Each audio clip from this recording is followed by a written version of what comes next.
देख रहे हैं हमारी खास पेशकश नमामि दुर्गे और मैं हूं आपके साथ शुभांगी ठाकुर। नवरात्रि का पावन पर्व चल रहा है और इस खास मौके पर हम आपको दर्शन कराएंगे देवी के दिव्य धामों के। लेकिन सबसे पहले चलते हैं कोलकाता, जिसे दुर्गोत्सव का केंद्र कहा जाता है। देश दुनिया से लोग यहाँ दुर्गा पूजा देखने आते हैं, तो आपको दिखाते हैं कोलकाता में बने 2024 के टॉप 10 दुर्गा पंडाल।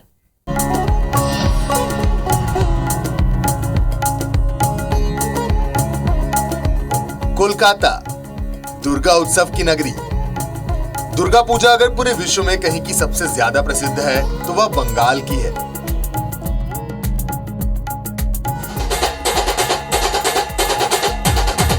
महाराष्ट्र का गणेशोत्सव तो वेस्ट बंगाल का दुर्गोत्सव देखने देश दुनिया से लोग पहुंचते हैं। हर साल की तरह इस साल भी बंगाल में दुर्गोत्सव की धूम है। पूरा बंगाल माता की भक्ति में लीन है। तो आपको ले चलते हैं कोलकाता की सैर पर और दिखाते हैं कुछ यूनिक दुर्गा पंडाल।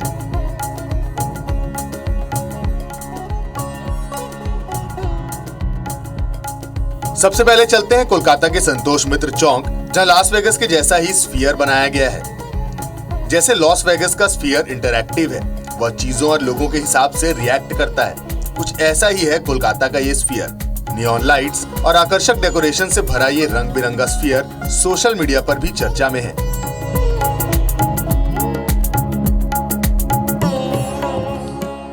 लाल बागान के दुर्गा पंडाल ने हर बार की तरफ फिर से लोगों को सरप्राइज और इंप्रेस किया है।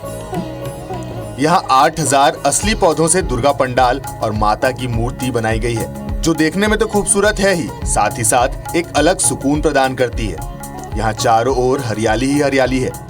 ये पंडाल पर्यावरण के महत्व को दिखाता है और इको फ्रेंडली बनने का संदेश देता है।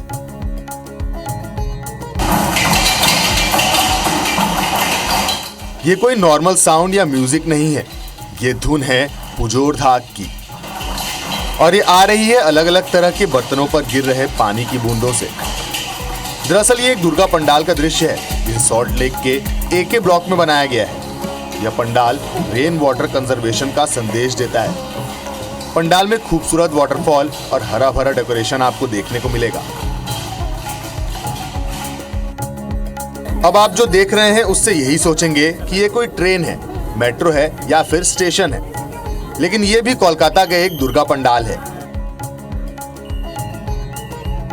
जगत मुखर्जी पार्क पर कोलकाता मेट्रो को दिखाता हुआ एक रियल साइज मेट्रो ट्रेन और स्टेशन बनाया गया है। पंडाल में जैसे ही आप घुसेंगे तो आपको ट्रेन के अंदर से होते हुए जाना होगा। वहीं अंदर स्टेशन है, जहां माता की खूबसूरत प्रतिमा विराजमान है। अब आपको दिखाते हैं वो दुर्गा पंडाल जो सती प्रथा पर आधारित है। यह थीम समाज से सती प्रथा के खात्मे में बंगाल के महत्वपूर्ण योगदान को दिखाता है। साथ ही साथ बाल विवाह के विरोध को लेकर भी यहाँ संदेश दिया गया है। यह दुर्गा पंडाल काशी बोस लेन पर बनाया गया है। कोलकाता के चटेला में बनारस के घाटों को हूबहू दुर्गा पंडाल के रूप में उतारा गया है। इस पंडाल में आपको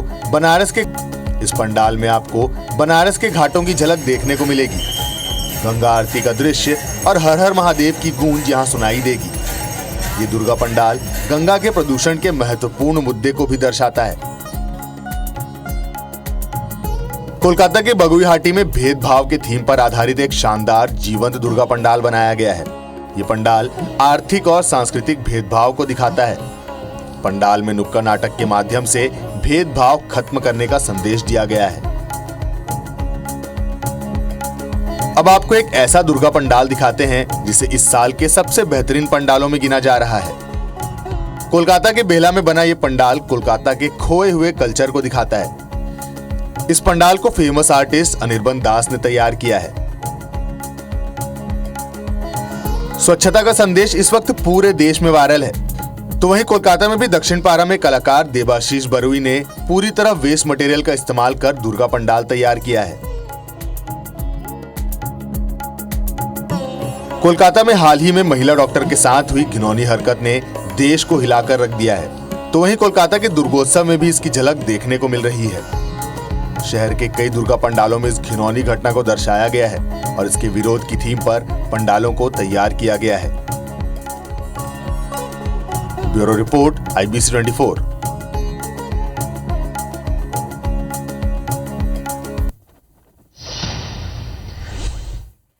वैसे तो नवरात्रि में मां दुर्गा के 9 रूपों की पूजा अर्चना की जाती है, लेकिन बालोद जिले में एक जगह है जहां परितिन की पूजा होती है। नाम सुनने पर थोड़ा आश्चर्य लगता है, क्योंकि परितिन को छत्तीसगढ़ में भूत प्रेत से जोड़कर देखा जाता है, लेकिन यही सच है। झीका गांव में परितिन की पूजा होती है।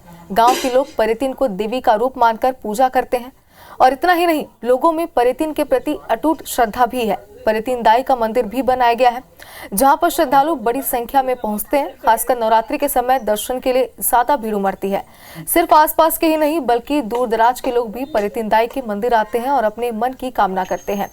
ऐसी मान्यता है कि परितिन दाई मन की कामना जरूर पूरा करती है, और इस बार नवरात्रि में परितिन दाई के मंदिर में 108 मनोकामना ज्योति कलश भी प्रज्वलित किया गया है। ये मंदिर बालोद जिला मुख्यालय से 32 किलोमीटर दूर झीका गांव में स्थित है। इस परितिन दाई के मंदिर में सिर्फ नवरात्रि ही नहीं, 12 महीने विश्वास के साथ लोग माथा टेकने पहुंचते हैं। बताया जाता है कि अभी भी लोग इस मार्ग से गुजरने से पहले परितिन दाई को अपनी श्रद्धा अनुसार ईंट, गिट्टी, पत्थर और सब्जी चढ़ाकर ही आगे बढ़ते हैं। ये भी कहा जाता है कि इस मंदिर में बिना पूजा पाठ के आसपास के गांवों में बाजार भी नहीं लगता। 2 ठोक नीम के झाड़ है, चौड़ी है, वही ओकर जन्म स्थान माने गए हैं।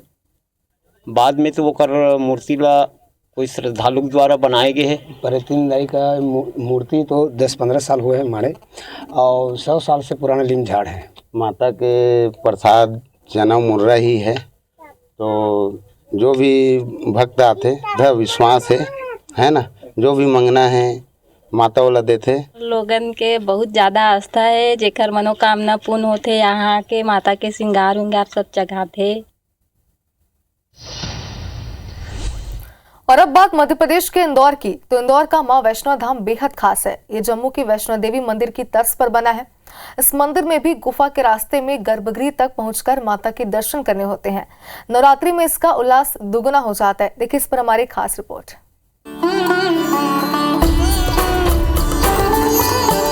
इंदौर शहर की गुरु नानक कॉलोनी में स्थित मां वैष्णो देवी का धाम बहुत ही सुंदर और अनोखा है। मंदिर का निर्माण 23 सितंबर साल 2009 को किया गया था। माता वैष्णो देवी ने महिला के स्वप्न में आकर मंदिर निर्माण के लिए कहा था, जिसके पश्चात ऐसा सौभाग्यशाली स्वप्न पाकर सुरेंद्र कौर ने देवी के भव्य मंदिर का निर्माण करवाया। मात्र 6 महीनों में मां वैष्णव के इस धाम का निर्माण कार्य संपन्न हुआ। कहा जाता है पहाड़ियों पर सुरम्य गुफाओं के बीच मां वैष्णो देवी के दर्शन मन को असीम शांति प्रदान करते हैं। जम्मू के वैष्णो धाम की तरह ही यहाँ भी भक्त गुफा के रास्ते गर्भगृह तक पहुँचते हैं। गुफा के अंदर झरने और खाई बनाकर सुंदर आकार इसे प्रदान किया गया है। गुफा को प्राकृतिक रूप देने के लिए घुमावदार रास्ते में अंधेरा, जंगली पेड़ पौधे और कई जगह तो रास्ते में गुफा इतनी सक्रिय बनाई गई है कि पूरी तरह से बैठकर या लेटकर ही निकला जा सकता है। गुफा में चलते चलते सबसे पहले भक्त शिवधाम पहुँचते हैं, जहाँ भगवान भोलेनाथ सपरिवार विराजमान है। मंदिर के गर्भगृह में दाई तरफ देवी महाकाली, बाई तरफ देवी महासरस्वती और मध्य में मां महालक्ष्मी विराजमान है। देवी मां की तीनों पिंडियां वैष्णो देवी मंदिर कटरा से यहाँ लाई गई हैं, जिनके चमत्कार के सामने सारा जग नतमस्तक है। माता के दिव्य दरबार में पिछले 12 साल से अखंड ज्योति जल रही है। माता के दर्शन की कामना लिए भक्त यहाँ दौड़े चले आते हैं। भक्त अखंड ज्योत और मां वैष्णो के साक्षात दर्शन कर अपने आप में एक नई ऊर्जा का संचार महसूस करते हैं। दर्शन करने आए श्रद्धालु मंदिर की सुंदरता को देखकर मंत्रमुग्ध हो जाते हैं। माता रानी के दरबार में पूर्ण होती मनोकामनाओं के चलते 12 साल पहले बने इस मंदिर की प्रसिद्धि लगातार बढ़ती जा रही है। ये माता का प्रताप ही है कि माता के दरबार में हर दिन भक्तों की भीड़ लगातार बढ़ती जा रही है। भक्तों का कहना है कि मां से मांगी हर मनोकामना पूरी होती है। माता वैष्णो देवी कष्टों का हरण करने वाली हैं और सौभाग्य का वर प्रदान करने वाली। मंदिर में रोजाना माता का विशेष श्रृंगार किया जाता है। इसके बाद आरती की जाती है, जिसमें भक्तगण शामिल होकर माता की आरती गाते हैं। नवरात्रि में माता के दर पर हजारों की संख्या में भक्त यहाँ पहुँचते हैं। मंदिर परिसर में विशेष हवन पूजन के साथ ही अष्टमी पर कन्या भोज का भी आयोजन किया जाता है। माता वैष्णो के दर्शन के बाद भक्त बाबा काल भैरव के दर्शन कर अपनी यात्रा को सफल बनाते हैं। और बेमेतरा के सिद्धि माता मंदिर में भी श्रद्धालुओं की भीड़ उमड़ी। ये मंदिर बेमेतरा से महज 15 किलोमीटर दूर संडी गांव में स्थित है। इसकी कहानी भी बड़ी अनोखी है। बताया जाता है कि माता ने गांव के एक व्यक्ति को सपने में दर्शन देकर कहा था कि जिस खेत में वे काम करने जा रहा है वहां विराजमान हो। उसके बाद किसान ने सुबह खेत में हल चलाया तो हल की नोक पर माता की मूर्ति नुमा पत्थर फंसकर बाहर निकला, जिसे किसान ने मेड़ पर ही स्थापित कर दिया, जिसके बाद छोटा सा घेरा बनाकर उसकी पूजा पाठ शुरू की गई। किसान ने माता से काम पूरा होने की प्रार्थना की थी, जो पूरी भी हुई है, और इसके बाद से माता को सिद्धि माता कहा जाता है। यहाँ पर माता के दर्शन करने देश विदेश से भी लोग पहुँचते हैं।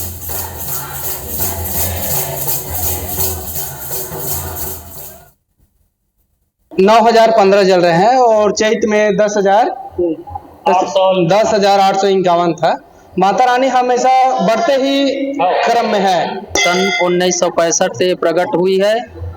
जब से लेके अब तक माता रानी हजारों भक्तों की जो भी मनोकामनाएं रहते हैं वो तत्काल माता रानी पूर्ण करती है। मेरा नाम नेत्रम कन्नौजे है। मैं 4 साल से आ रहा हूँ। 2021 से जोत जला रहा हूँ। मेरी मनोकामना पूर्ण हुई है। से जोत जलाते हैं 4 साल से। भिलाई शहर की सबसे पुरानी कालीबाड़ी सेक्टर 6 में जहां इस बार दुर्गा पूजा की थीम बेटी बचाओ पर रखी गई है, वहीं कालीबाड़ी के काली मंदिर में गंभीर बीमारी से पीड़ित मरीजों के नाम 12 महीने अखंड ज्योति कलश भी जल रहा है। शहर का यह इकलौता मंदिर है जहां अखंड ज्योति कलश का विसर्जन नहीं होता।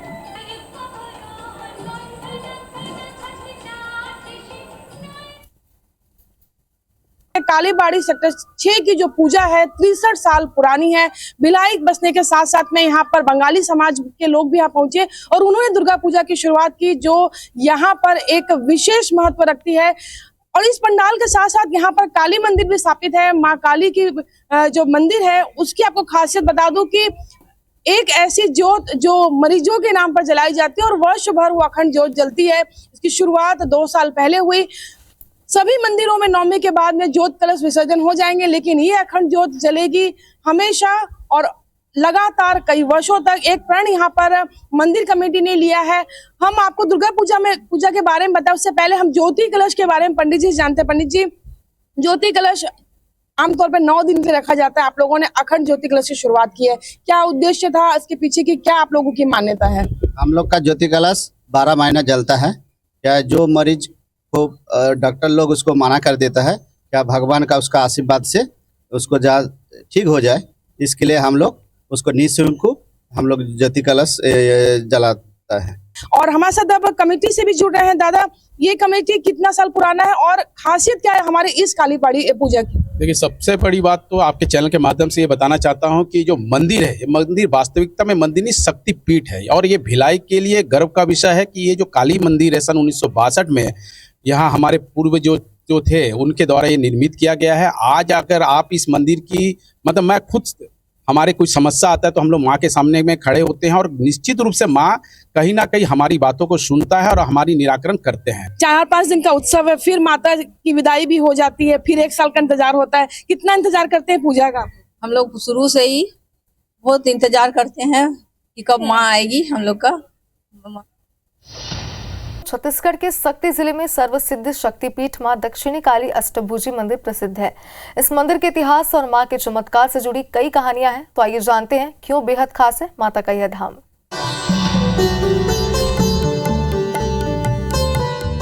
सक्ती जिले के अड़भार में मां अष्टभुजी मंदिर में दक्षिण मुखी प्रतिमा विराजमान है। मंदिर को पुरातत्व विभाग द्वारा संरक्षित किया गया है। 5वीं-6वीं शताब्दी के अवशेष इस स्थान पर मिलते हैं। इतिहास में अड़भार का उल्लेख अष्टद्वार के रूप में मिलता है। मां अष्टभुजी 8 भुजाओं वाली हैं। यह बात तो अधिकांश लोग जानते हैं, लेकिन देवी के दक्षिण मुखी होने की जानकारी कम लोगों को ही है। सक्ती रेल मार्ग पर दक्षिण पूर्व की ओर से 11 किलोमीटर की दूरी पर पहाड़ पर स्थित है अष्टभुजी माता का मंदिर। यह जगह चमत्कारों का केंद्र है। यहाँ हर 100 से 200 मीटर की खुदाई करने पर किसी न किसी देवी देवता की मूर्तियां मिल जाती हैं। आज भी यहाँ लोगों को भवन बनाते समय प्राचीन टूटी फूटी मूर्तियां या पुराने समय के सोने चांदी के सिक्के, प्राचीन धातु की कुछ न कुछ सामग्री अवश्य मिलती है। अड़भार या अष्टद्वार नाम के पीछे भी रोचक कहानी है। प्राचीन इतिहास में 8 द्वार का उल्लेख अष्टद्वार के नाम से मिलता है। अष्टभुजी माता का मंदिर और इस नगर के चारों ओर बने 8 विशाल दरवाजों की वजह से इसका प्राचीन नाम अष्टद्वार रखा गया होगा। और धीरे धीरे अपभ्रंश होकर इसका नाम अड़भार हो गया है।